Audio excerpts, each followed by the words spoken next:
Good morning, everyone. It is Saturday. I'm recording this on Friday before we leave for the track, just so that I'll have it up and ready to go for you guys today.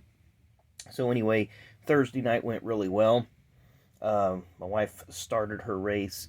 She actually was scheduled to start 5th or 6th, but she opted for the back, which is always the wise thing to do when you have 26 cars, I think, we're starting. So she went to the back, started 26th, ended up finishing 17th. Had a really good run. Her car was running a lot better. We was able to make some adjustments. Got it started, of course. So everything went really, really smoothly. Obviously, when this video drops, I'm not going to know how tonight's race went. So we'll pick that up on the Sunday morning video, give you a recap there. There's only 2 races as far as features last night, which was the Ford Oval and well, I guess there was 3. There was the Ford Figure 8, the Ford Oval, and the factory front-wheel drive Oval. But I was in the back when the Figure 8 was going on, so not sure how that turned out. But anyway, nonetheless, still a good night of racing. A lot of Figure 8 Outlaw, what is it they call it? The late model Outlaws or whatever, which is what the weekend is basically centered around, because their 3-hour race is today, later today when you guys see this video, so looking forward to that. But as far as rips, we're going to go back to the birthday box, pull out 2 more packs from the birthday box, and see what they bring us. And there's my 3-day wristband for the hits, so that'll get us in Friday, Saturday, or Thursday, Friday, and Saturday. So I have to, you'll probably see this in one more video, but we'll see how that goes. Excuse me, anyway. Start off here with the pack pile arts on the front, 2020 Donruss. And we'll zoom in here, so that way you folks that are new to the channel, this is what we do every time we have a pack or a box rip.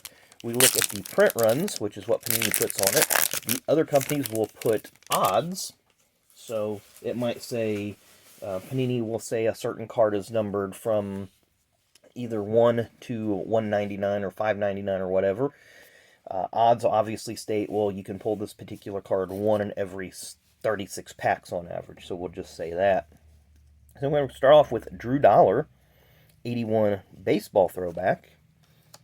I'm disappointed. I wish they would have went with the 89 Donruss throwback, because they went pretty much in line up till this year. Then they hopped back to 81. I was looking forward to the 89 Donruss, but maybe that'll be right around the corner. We'll have to wait and see. Dale Jarrett is next, still with Yates Racing, Robert Yates Racing. Casey Kane, Evernham driver for many years. Ooh, we have a numbered blue card coming up, so we'll set that one off to the side. We have an MTJ Explosions Elite Series. Is that the same Casey Kane card? No, it's not. I got it over here to the other side. But it is a Casey Kane Optic, silver optic at that. You see the word Prism. That's how you tell if they're silver or parallel or what have you. Sam Mayer and Mike Harmon. Excuse me. So let's see who our blue parallel is. You know, there it is. You've seen it. Ryan Blaney. What's the number going to be?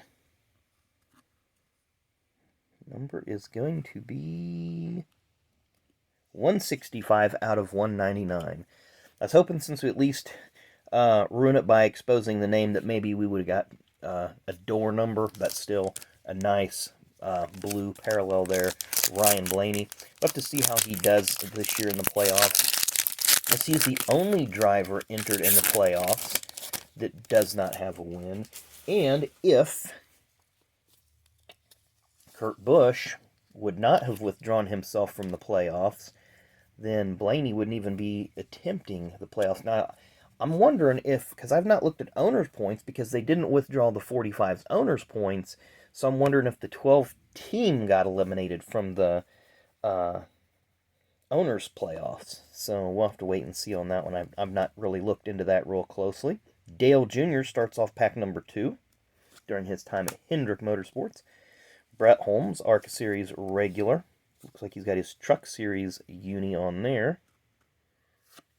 We have a gray border, Austin Dillon. So we get an appearance by a Dillon in pack number 2.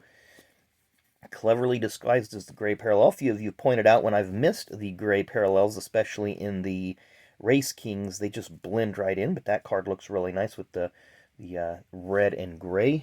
We have an Explosions, Haley Deegan, action-packed. Nice looking card there.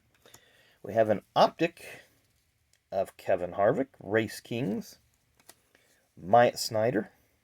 Looks like we got a couple more cards here. Kyle Weatherman, and we're going to end this pack with Nick Sanchez, one of the top ARCA drivers right now. I can't remember who he drives for in the ARCA series. Looks like Rev Racing. Obviously the Venturinis, Kyle Busch Motorsports, I think, has a team in there. There's a few other fairly top names in that series as far as team owners go. So the Ryan Blaney 165 out of 199 is our, I don't want to call it a hit, but it's a pretty nice card. Get it sleeved up here. Get it top loaded. I like to do that with my numbered cards. Just helps me find them in my boxes and such. But probably for most people, the top card is going to be this Deegan Explosion, Parallel Fireworks, whatever you want to call it. Nice looking card there. So we'll get that one sleeved up as well. So anyway, kind of a short video today. Hope you guys enjoy it. Today, like I say, it's Friday right now. But when this drops on Saturday morning, we would have already had our second race of the week. And be looking forward later today when you see this for the 3-hour Outlaw Figure 8 race. Should be a good show. It starts at 8 p.m. So if you're in the Indianapolis area, you know, there may be a few general admission tickets left. So if you're in the area, stop by, check it out. I mean, it's pretty good action. I look forward to it being over at maybe 12:30, 1 o'clock in the morning, depending on how many red flags and so forth that they have. But anyway, thanks again for watching. Again, still seeing a lot of new people commenting down below. Really do appreciate that. Seeing the sub numbers, excuse me, sub numbers have they've kind of paused. I've talked to a couple other people, a couple of my fellow YouTubers, and they've noticed that too with their numbers. They've just kind of tapered off a little bit. So maybe people are just kind of slowing down, which is fine, which is cool. You know, we'll get the numbers rolling back north a little bit. So like to inch forward to that 2,000 mark. So we're almost to 1,600. So we'll get to 1,600, and then we'll just keep going from there. So anyway, thanks again for watching, everyone. Enjoy the rest of your Saturday, and we will see you tomorrow.